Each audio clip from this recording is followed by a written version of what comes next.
Om Swastiastu. Selamat pagi dokter, perkenalkan saya Gus Cenggurahung Mas Putra dengan 3 digit NIM terakhir 156. Di sini kami izin untuk mempresentasikan hasil diskusi kami mengenai student project yang berjudul Hordeolum dan Calazion. Berikut merupakan anggota dari SGD B8. Baik, sebelumnya perkenalkan, saya Mira Deswita Resliana dengan 3 digit NIM terakhir 120. Di sini saya akan menjelaskan mengenai latar belakang. Hordeolum dan Calazion ini merupakan dua kondisi inflamasi pada kelopak mata yang sering dijumpai pada praktik klinis pada semua kelompok usia. Meskipun keduanya ini sama-sama ditandai dengan adanya benjolan pada kelopak mata, Hordeolum ini merupakan infeksi akut akibat Staphylococcus aureus, sedangkan Calazion ini merupakan peradangan kronis non-infeksi akibat obstruksi saluran kelenjar meibum. Secara global, prevalensi Calazion ini diperkirakan 0,2% hingga 0,7%, sedangkan Hordeolum ini lebih sering dijumpai pada anak-anak dan dewasa muda dengan faktor risiko seperti blefaritis dan diabetes mellitus. Kedua kondisi ini dapat menyebabkan ketidaknyamanan, gangguan penglihatan sementara, dan deformitas pada kelopak mata apabila tidak ditangani secara tepat. Oleh karena itu, pemahaman yang baik mengenai perbedaan klinis, faktor risiko, dan tata laksana ini sangat penting untuk menunjang diagnosis dan penanganan yang tepat serta mencegah komplikasi jangka panjang.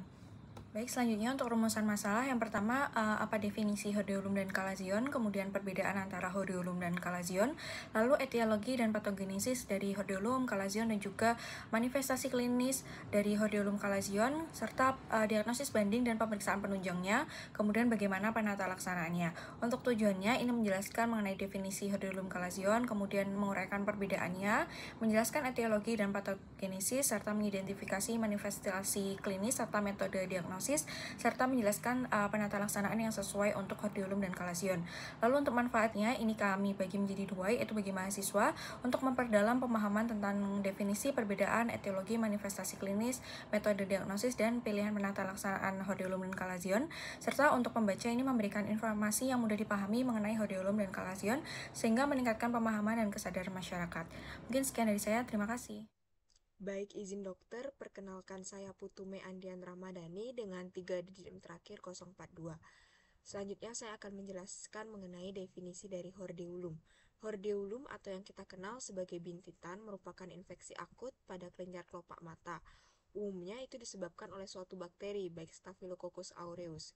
Kondisi ini ditandai sebagai peradangan lokar yang menyakitkan, biasanya berupa benjolan merah menyerupai jerawat, yang dapat terjadi di bagian luar atau eksternal, serta di bagian dalam atau internal kelopak mata. Hordeolum biasanya yang dalam eksternal sendiri melibatkan kelenjar Zeiss atau mole di pangkal bulu mata, sedangkan hordeolum internal terjadi pada kelenjar meibum di sisi dalam kelopak mata, yang dimana penyumpatan saluran kelenjar kelopak mata akan menyebabkan akumulasi sekresi yang memicu infeksi bakteri, menghasilkan gejala seperti nyeri, kemerahan, pembengkakan, serta yang lainnya. Mungkin kadang-kadang akan menimbulkan keluarnya nanah. Berbeda dengan Calazion, yang dimana ini bersifat inflamasi kronis dan non-infeksius, Hordeolum merupakan infeksi akut yang berkembang cepat. Lesi ini biasanya bersifat self-limiting dan dapat sembuh dalam 1-2 minggu dengan perawatan yang sederhana seperti kompres hangat. Meskipun pada kasus berat, biasanya dapat diberikan antibiotik topikal atau tindakan pembedahan kecil yang mungkin diperlukan untuk mengatasi infeksinya. Sekian yang dapat saya sampaikan, selanjutnya akan dilanjuti oleh rekan saya. Terima kasih.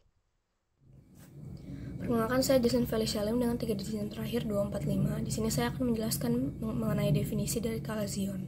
Saya sudah mencari beberapa sumber dan di sini untuk definisi Calazion dari ketiga sumber tersebut mirip. Jadi intinya Calazion itu adalah benjolan atau nodul yang non-infeksius pada kelopak mata yang terjadi karena penyumbatan dari saluran kelenjar meibum yang bertanggung jawab menghasilkan sekresi minyak untuk lapisan air mata. Penyumbatan ini menghasilkan nodul yang tidak infeksius, tidak seperti Hordeolum yang merupakan penyebabnya itu bakteri, tapi ini penyebabnya adalah disfungsi dari kelenjar. Bisa saja terjadi di kelopak mata atas maupun bawah dan biasanya tidak menyebabkan gejala-gejala, jadi asimptomatik, tapi benjolan ini bisa menyebabkan ketidaknyamanan atau gangguan estetik sehingga perlu diatasi lebih lanjut. Baik, saya izin untuk melanjutkan. Sebelumnya perkenalkan, saya Sini Sintiani dengan 3 digit NIM terakhir 094. Jadi, saya akan menjelaskan mengenai perbedaan hordeolum dan kalazion. Hordeolum merupakan peradangan akut kelenjar kelopak mata akibat infeksi bakteri Staphylococcus aureus yang ditandai dengan benjolan merah, bengkak, nyeri yang berkembang cepat, dan juga disertai gatal dan mata berair. Sedangkan kalazion merupakan peradangan kronis non-infeksi akibat penyumbatan kelenjar meibom, tampak sebagai benjolan keras ataupun lunak, tidak nyeri, tidak merah, dan berkembang dengan lambat. Dapat mengganggu penglihatan jika berukuran besar. Jadi, perbedaan utama antara hordeolum sama kalazion, hordeolum ini bersifat akut, nyeri, dan infeksius dengan benjolan merah, sedangkan kalazion bersifat kronis, tidak nyeri, aseptik, dan benjolan tidak berwarna merah. Dengan 3 digit NIM 197. Pada hari ini saya akan menjelaskan tentang etiologi dan patogenesis dari hordeolum. Jadi penyebab utama hordeolum sendiri itu adalah infeksi Staphylococcus aureus, kemudian diikuti dengan Staphylococcus epidermidis sebagai penyebab hordeolum kedua terbanyak. Hordeolum ini cukup umum terjadi, namun penyebab pastinya itu belum diketahui secara pasti karena bergantung pada faktor risiko yang beragam. Faktor risikonya sendiri itu bisa karena ketidakbersihan kelopak mata, penggunaan lensa kontak yang tidak higienis, adanya penyakit jangka panjang seperti diabetes, atau tidak membersihkan riasan dengan baik, dan sebagainya. Untuk patogenesisnya sendiri, proses terjadi hordeolum ini bisa dibagi menjadi 3 tahap, yaitu infeksi awal, peradangan, dan respon jaringan. Di mana secara anatomi hordeolum ini dibagi menjadi 2, yaitu internal juga eksternal. Perbedaannya itu hanya pada letak terjadinya saja, yaitu kalau internal terjadi pada kelenjar meibom, sedangkan eksternal terjadi pada kelenjar Zeiss dan Moll. Jadi statis dari kelenjar ini itu dia dapat menjadi target utama infeksi. Sehingga akan terjadi peradangan dan akan muncul penonjolan atau bintitan pada kulit kelopak mata. Perbedaan hordeolum internal dan eksternal salah satunya adalah hordeolum internal ini tampak lebih kurang jelas karena posisi kelenjar meibom yang lebih dalam mata. Baik dokter, di sini saya izin melanjutkan terkait etiologi dan patogenesis dari kalazion. Untuk etiologi sendiri, kalazion ini terjadi karena adanya penyumbatan pada kelenjar sebaceous yang bisa diakibatkan oleh blefaritis kronis, rosacea, ataupun dermatitis seborrheic yang akan menyebabkan inflamasi pada saluran keluar kelenjar. Adapun faktor risikonya yaitu hand hygiene yang buruk, kebiasaan memegang mata dengan tangan yang kotor, dan hygiene yang buruk dari kelopak mata. Adapun patogenesis dari kalazion, di mana hal ini terjadi karena obstruksi pada kelenjar sebaceous di kelopak mata, terutama pada kelenjar meibum dan kelenjar Zeiss, di mana ketika saluran ini tersumbat, maka meibum akan tertahan dan bocor ke jaringan sekitarnya yang dapat memicu reaksi inflamasi, di mana reaksi ini akan menyebabkan aktivasi sel-sel inflamasi yang akan membentuk granuloma yang terlokalisasi di kelopak mata, di mana hal ini akan menyebabkan nodul keras yang bisa tumbuh semakin besar hingga menembus lempeng tarsal dan terlihat di permukaan luar kelopak mata. Selain itu, kalazion yang terjadi akibat penyumbatan pada kelenjar Zeiss akan muncul di sepanjang tepi kelopak mata. Mungkin sekian yang dapat saya jelaskan, akan dilanjutkan oleh teman saya. Terima kasih. Baik, sini saya izin untuk melanjutkan. Sebelumnya mohon izin perkenalkan dokter, saya Anagung Putu Priyanti, Sunarjana Jelantik, dengan 3 digit NIM terakhir 126. Secara umum, hordeolum sendiri memiliki gejala klinis yang mirip seperti peradangan akut pada umumnya, seperti misalnya ada area lokal yang bengkak kemerahan dan juga terasa nyeri, serta dapat muncul pustula kalau misalnya hordeolum tersebut disebabkan oleh infeksi bakteri seperti Staphylococcus aureus. Hordeolum ini sendiri berdasarkan gejala klinisnya itu dapat terbagi menjadi 2, yaitu hordeolum internal dan juga eksternal. Hordeolum internal ini sendiri merupakan jenis hordeolum yang terjadi pada kelenjar meibomian, di mana ada beberapa manifestasi klinisnya. Yang pertama itu terjadi pembengkakan di dalam konjungtiva palpebra atau garis tepi bulu mata, kemudian adanya rasa nyeri dan berlangsung lebih lama biasanya dari hordeolum eksternal, dan juga bisa disertai kondisi lain seperti blefaritis, trichiasis, dan juga cicatrial ectoprion. Sementara itu, hordeolum eksternal sendiri merupakan hordeolum yang terjadi pada kelenjar Zeiss atau Moll di bagian ujung mata eksternal.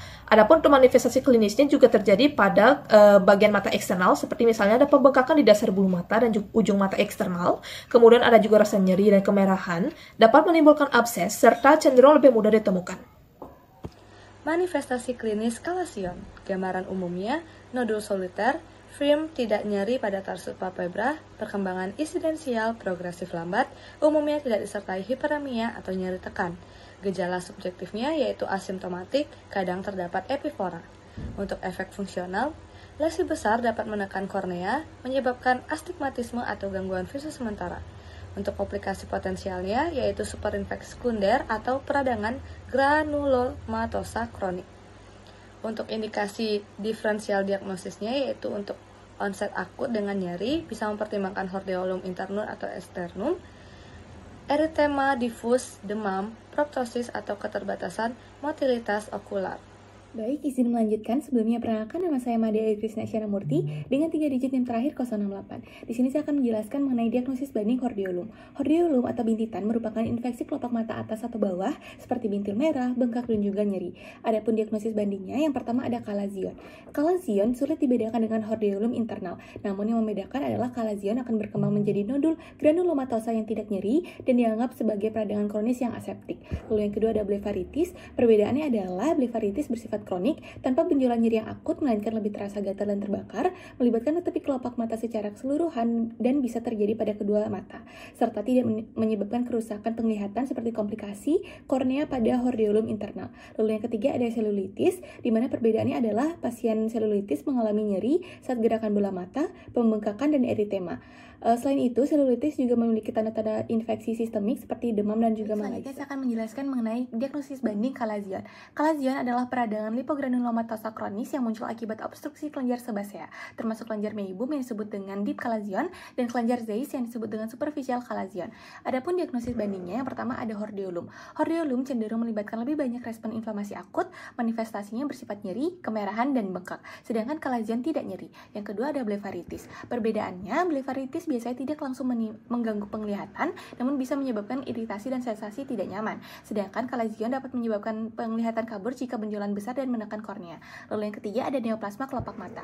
Perbedaannya adalah etiologi neoplasma disebabkan oleh pertumbuhan abnormal sel, sedangkan kalazion diakibatkan oleh sumbatan kelenjar meibum. Selain itu, neoplasma akan bersifat progresif, benjolan tidak beraturan, tapi tidak jelas, dan kadang memunculkan ulcerasi. Untuk pemeriksaan penunjang, diagnosis hordeolum dan kalazion adalah secara klinis melalui anamnesis dan pemeriksaan fisik, tidak ada pemeriksaan penunjang yang spesifik. Perkenalkan, nama saya Seva dengan 3 digit terakhir 150. Di sini saya akan menjelaskan mengenai penata laksanaan hordeolum dan kalazion. Jadi untuk penata laksanaan ini tentu saja ada terapi konservatif, ada terapi medikamentosa. Untuk konservatifnya berikan kompres hangat. Ini untuk hordeolum sebagai terapi lini utama dilakukan 10-15 menit sebagai 4-6 kali sehari. Lalu edukasi pasien untuk membersihkan kelopak matanya secara rutin dengan kapas bersih yang dibasahi air hangat atau larutan ringan seperti sampo bayi. Untuk medikamentosa, berikan antibiotik topikal kalau memang ada kasus infeksi mata berulang atau keluarnya sekret prulen atau infeksi yang tidak membaik dengan kompres saja. Bisa berikan obat gentamicin atau erythromycin dalam bentuk salep mata 2-3 kali sehari jika diperlukan. Pemberian antibiotik sistemik diberikan kalau terjadi komplikasi seperti selulitis palpebra, dan pemberian NSAID oral bisa dipertimbangkan untuk mengurangi nyeri dan inflamasi. Hati-hati kalau penggunaan steroid topikal karena dapat memperberat risiko infeksi bila digunakan tanpa antibiotik, karena steroid topikal itu digunakan pada kasus edem berat. Lalu untuk kalazion, kalau kalazion juga terapi pelaksanaan konservatifnya berikan kompres hangat 15 menit sebanyak 2-4 kali sehari pada area kelopak mata untuk mencairkan sumbatan dan bantu drainase. Lakukan pijatan lembut pada kelopak mata untuk melancarkan sekresi yang tersumbat. Bisa gunakan sampo bayi atau scrub khusus kelopak mata untuk mengurangi debris dan menjaga higienis. Sebagian besar kalazion itu sembuh dalam waktu 1 bulan dengan manajemen konservatif saja. Tapi kalau terapi medikamentosa bisa diberikan antibiotik, tapi tidak umum diberikan kecuali kalau ada infeksi sekunder atau blefaritis berat. Pilihannya bisa meliputi golongan obat tetrasiklin untuk kasus kronik atau rekuren terkait infeksi. Kalau injeksi steroid seperti triamcinolone acetonide itu dapat dipertimbangkan pada kalazion kecil dekat aparatus lacrimal multiple atau refraktor yang tidak baik dengan terapi konservatif. Sekian dari penjelasan penata laksanaan. Terima kasih. Perkenalkan, nama saya Kumama Dharma dengan digit yang terakhir 172. Baik, saya akan membacakan kesimpulannya. Jadi, hordeolum dan kalazion merupakan 2 kondisi peradangan pada kelopak mata yang sering dijumpai dalam praktik klinis. Meskipun memiliki manifestasi yang mirip berupa benjolan pada kelopak mata, keduanya memiliki etiologi dan patofisiologi yang berbeda. Hordeolum adalah infeksi akut yang biasa disebabkan oleh Staphylococcus aureus dengan gejala nyeri, kemerahan, dan pembengkakan yang cepat. Sebaliknya, Calizion adalah peradangan kronis non-infeksi akibat obstruksi kelenjar meibum dengan benjolan yang tidak nyeri dan berkembang perlahan. Saran, pentingnya untuk memahami perbedaan mendasar antara Hordeolum dan Calizion dari segi etiologi, manifestasi klinis, serta perjalanan penyakit agar dapat melakukan diagnosis secara tepat. Prinsip penggunaan antibiotik yang rasional juga perlu dikuasai, khususnya pada kasus Hordeolum, disertai pemahaman mengenai indikasi intervensi pada Calizion yang menetap. Keterampilan pemeriksaan fisik oftalmologis dasar seperti infeksi kelopak mata dan penggunaan fluoresin perlu dikuasai sebagai dasar dalam mencegah diagnosis.